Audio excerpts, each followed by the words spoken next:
Gonski's education review and then studying it after it was delivered 6 long months ago. The Prime Minister yesterday made the announcement. What is the target? What is the dream? What is the ambition of the Labor government going forward? And you've got to go forward a long way to get the results. Josh Frydenberg, Liberal MP, Ed Husic, Labor MP, join us now to talk about that and other things. Morning to you both. Morning, how are you? You haven't been here for ages, Ed, because you've been doing this. Here you are with your tiny little Husic.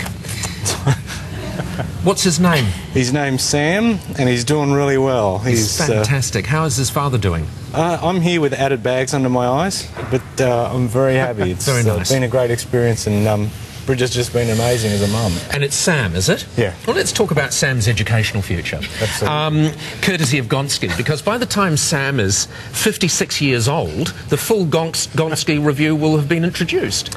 You know, I've been away for a few weeks, and you've still got that sparkle that you bring to these questions. Thank you for that. I mean, 2025, Ed, none of it, I mean, we may all be dead by 2025. No, well, when you look at education itself, like most people will take 12, 13 years potentially through, you know, in terms of their initial education. Yeah. And that does take longer time frames. But what we want to do is make sure that we put these things in place, because you've got to negotiate with a number of people to make these things happen. So, you know, for me, seeing more educational resources out my way in Western Sydney is a great thing. Getting them sooner would be terrific, but getting them in place properly is more important. All right, Josh, the announcement yesterday, and I think, you know, I think it sounds great, but there's just no detail there. They've had the report for 6 months. What would you have liked to have seen yesterday?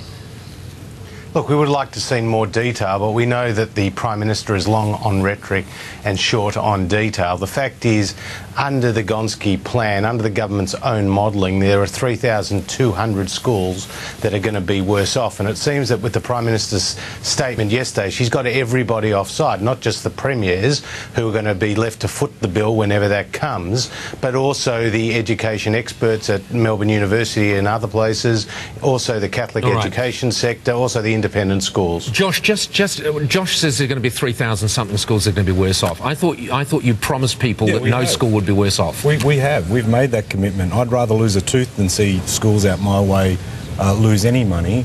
And the other thing is, tooth now, because the dental policy will kick in at some stage in the future, as long as you don't lose a tooth too soon. Thanks, I love it. But the thing is, you know, from our perspective, I mean, you can't necessarily say, you know, that it's been there's no detail. Josh, you guys haven't released anything. You haven't supported Gonski, and we want to be able to see more funds go in, particularly for public schools, where, and again, out my way, where I go to schools and I see the effects of not having enough funding in place. But do you see the criticism that you're getting, that it is a little bit of a wish list rather than a policy?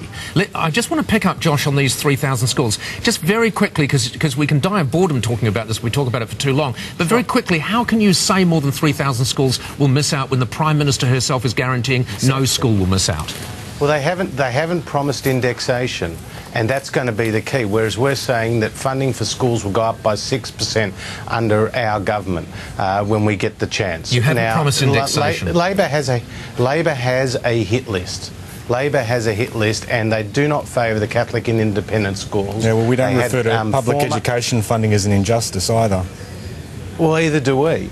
But, you know, we've got to lift the standards in these public schools. It's going to be all right for Sam Husic because he's going to have a tiger dad. You know, he's going to be pushing him to study. But the answer is not always just more money, Ed. It's about better standards and about better teachers and teacher training and so forth. And we've put out a number of ideas on that. Wasn't that specifically addressed by the Prime Minister yesterday when she was announcing this sort of wish, dream, stroke policy, that it isn't just about throwing money at the problem, it's about making sure the checks and balances are in place? Well, she's saying, well, we're going to follow Gonski, and Gonski's talking about $6.5 billion a year. So I don't think she's doing it without extra money. But the question is, you know, how long is this going to take to implement? Even Ed, you know, admitted there that we're talking about 3 more federal governments, Josh, 3 more terms of government before we implement it. Your education spokesperson has floated the idea of bigger class sizes, didn't support Gonski, and on the other end of the scale, you guys are talking about increasing or capping university places. So yeah, either have big class sizes in primary and secondary school and fewer places in university, and then you want to chip us about education policy when that's what's on your plate and that's what you're serving us up. All right, just very quickly, both of you, very quickly, at the federal election, how big an issue do you think education's going to be, Ed? I think it'll be a big issue, and it should be an issue because this is an investment in terms of future generations. Do you imagine, Josh, this will be a defining issue for many people at the polling booths? Look, I think it's an important issue, but I think cost of living is going to be more important. And, you know, we're seeing that play out in the polls, Paul, just this morning. I mean, the Prime Minister says, judge me on her record. She's saying, judge me on my record. Well, people are judging her on the record, and the cost of living has gone up and productivity has gone down under this government. All right, and Josh, you just mentioned the polls. Quickly to Ed, are you disappointed because it was just starting to track up for Labor? There was a trend that had just formed and now it's tailing off. Well, when I've been here previously, we've talked about the polls bouncing up and down, and I just think that it's looking from poll to poll is unrealistic. So you're not worried? You've got to look at no, you've got to just keep working away. All right, good to have you back, Ed. Josh, good to have you back. We will catch you again next week. Thank you, guys. See you, Josh. Thanks, Paul. See you, Ed. Gorgeous little baby. I've got to say, you know how I'm into babies. Oh, Great you're name so too. into babies. So into babies.